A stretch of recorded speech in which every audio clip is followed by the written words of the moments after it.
today. Today po, we will perform the hot compress. Before we start, sir, can I see your wristband ID and state your full name and your birthday? Paulo Di Mayuga, March 21, 2007. Thank you, sir. And next, we will verify the doctor's order to make sure the patient is safe using the hot compress. Using the hot compress on the correct body part and time. And we will review the patient medical record to see if he is safe using the hot compress. And now we will check the patient temperature and skin. Do you feel any pain, sir? Okay. The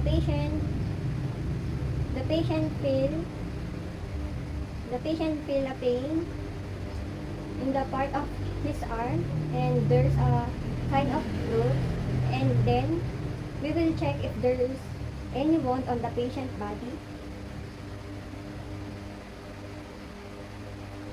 Okay. The patient have not any wound on his body. And now we will ask the patient sensation. Yes, sir. When you use the hot compress, tell me if you feel any pain or discomfort. Okay. And now we will check the patient vital signs mobility. Assume that I have a thermometer to check the patient temperature, and we will check the patient pulse and the patient blood pressure. Assume that I already checked the pulse and vital signs of the patient and the blood pressure of the patient, and the vital signs of the patient is normal. Now, I will provide privacy to make the patient comfortable and to protect his dignity and to lessen his anxiety. Now, I will do the hand hygiene. Assume that I already use an alcohol, and now I will wear my gloves.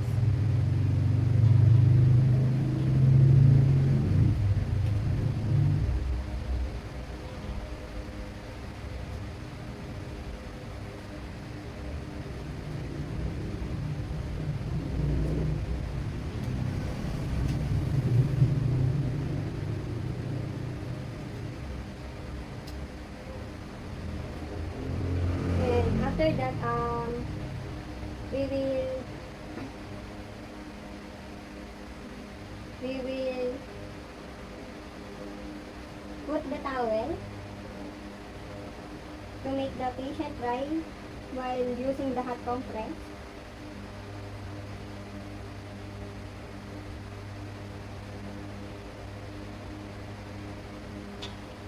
Now, sir, I will put this on your swelling body part. We will wait for 5 minutes to check the patient's skin. Okay. Assume that the 5 minutes already done. And I will remove the hot compress.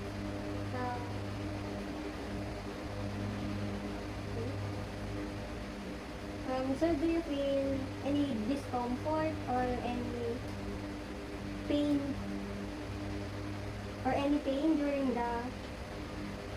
during the hot compress? No. Okay. After that, we will reassess the patient's skin and the vital signs, and after that, I will remove the gloves, and I will do the hand hygiene, and I will document all the findings, and I will tell the physician if there's any any concern, if there's any concern to the patient during the hot compress. Good afternoon, sir. I am DJ Molagman, your news for today. Today po, we will assist your cold compress. Before we start, sir, can I see your wristband ID and state your full name and your birthday? Paulo Di Mayuga, March 21, 2007. Thank you, sir. Before we proceed, we will check the doctor's order first to verify if the patient, to make sure the patient is safe using the hot compress, and we will review the patient medical record to see if he is safe using the cold compress during the procedure. And now we will check the patient's skin to see if there is any pain on his body part. Do you feel any pain, sir? Okay. In this area, the patient has a pain, and now we will check if there's any wound on his body.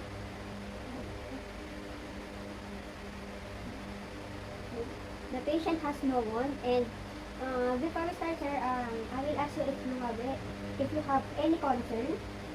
Okay, thank you. And now, we will check your vital signs, sir. I will check your temperature, blood pressure, and your pulse. And now, assume that I check the patient temperature using the thermometer and check his blood pressure using the blood pressure and his pulse, and then his vital sign is normal. And now, this cold compress, do you have any idea why are we using the cold compress today? Okay. We're using cold compress today to lessen your pain or headache. And now, I will provide the privacy. I will close the curtain to protect the patient's dignity and to lessen his anxiety. And now, I will do the hand hygiene, and I will wear my gloves.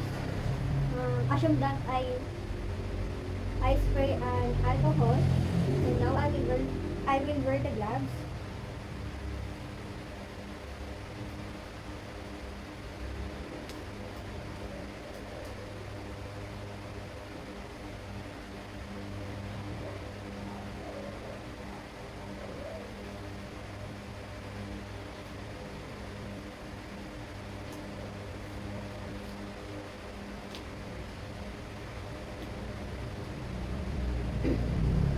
And after that, I will prepare all the equipment, and we will put the cold compress on the patient's swelling part of his body.